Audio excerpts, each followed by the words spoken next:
Okay, this is Healer from the Hood, part 8, and I'm talking about my mom and dad. So, my dad was what he said went, period. If he said he was going to be there at 6, he was there at 6 o'clock. Again, we had 6 kids. I was the oldest. My dad was a gardener, and he walked every day. He stretched every day. He read his Bible. He made sure that he took care of his family. He was a manly man that made sure, and he told my mom the bills was going to be paid, there was going to be food, and that was it. He took care of everything. So that's what I was used to. And then my mom, she was a go-getter. You know, if she was down for her kids, she would die for her kids, okay? And she was like, you can do whatever you want to do. Now, she was not a good cook. So I remember us having like basically rice, beans, chicken, hot dogs, bananas, and oranges. And that was it. And it was straight. My dad did the work. My mom took care, but she always had, like, she had a daycare, or she always kept up her skills, or, you know, when we wanted to go to Disneyland, my mom and dad always took us on trips. They went on trips. We went on trips. My dad dated my mom regularly. They had chemistry, and I feel that that's what kept them alive for 50 years, and they always did the do. You know, they always did the do. They kept that up to the day she died. So, you know, I think that was really healthy, you know, for them. They just always had that chemistry with each other. And I think that's very, very important. But they knew their roles as well. So my dad was the best poet in the world, let me tell you. He had a huge book of poetry, and I remember him saying his poems and when he would give talks. And he wasn't a witness all his life. He found the truth through this man named Brother Wyckoff. And I remember things changed in our household when my dad and mom applied the truth. The arguments were no longer, I remember they used to fuss and fight a lot. And then after that happened, things calmed down. My mom was taught how to clean better, that type of thing. I think at marrying young is a lot that you don't learn. My mom married at 18. And so there's times where me being the oldest, I had to clean, I had to learn how to cook, and I learned how to cook from basically the different people in the community. Like I mentioned earlier in part 1, just take a look at it. We had Spanish, we had different nationalities. So I went to Dolores' house to learn how to cook Mexican food. I went to Frank's house, learned how to cook Italian food. I learned to the Samoans how to cook Samoan food. I went to Loretta to learn how to cook, you know, soul food. And then I took care of Sister Davis and learned how to cook further from her. So I was able to cook those meals for my family where my mom did not know how to cook very good because she got married so early. I also learned the cleaning from my grandmother, McCoy, because she was spotless. So I just watched and how she did things and learned the cleaning from her. I learned the fun and the foundation of everything from my Auntie Joycey. You know, I learned that from her, the herbs from my grandmother, the spirituality, just different things that you pick up on because people assume that you know how to do things when maybe certain people in your family are not doing that, they haven't learned, or whatever the case or the scenario was.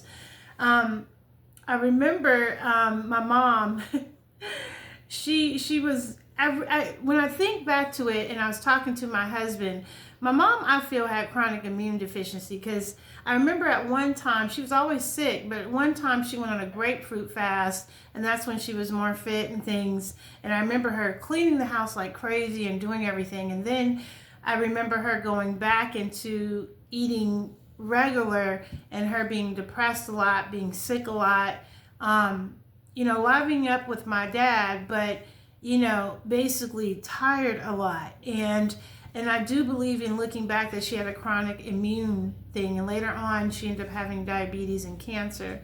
That's another story that I'll save for later. But, you know, her and my dad, he called her his girlfriend, and that was her boyfriend, and she was down for her husband over 50 years. And, you know, looking at different relationships now, I think that people are not clear on their roles or what their roles are and clear in the communication. And I think it's important to have an active sex life. And my mom and dad definitely had that forever, okay? And they definitely dated each other and they definitely liked each other. So that's what kept them going for 50 plus years.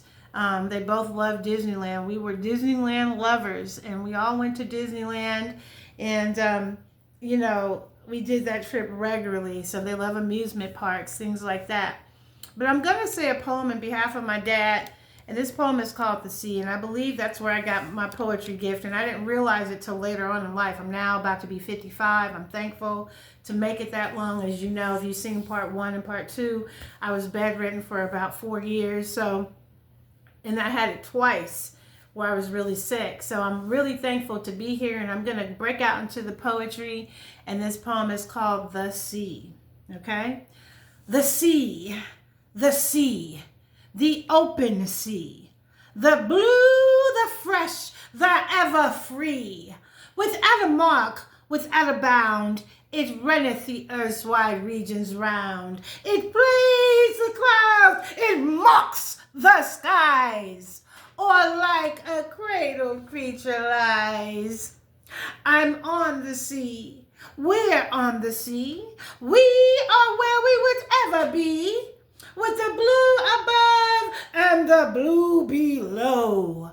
Silence, whose soar I go. If a storm should come and awake the deep, what matter? We shall ride and we shall sleep, sleep, sleep.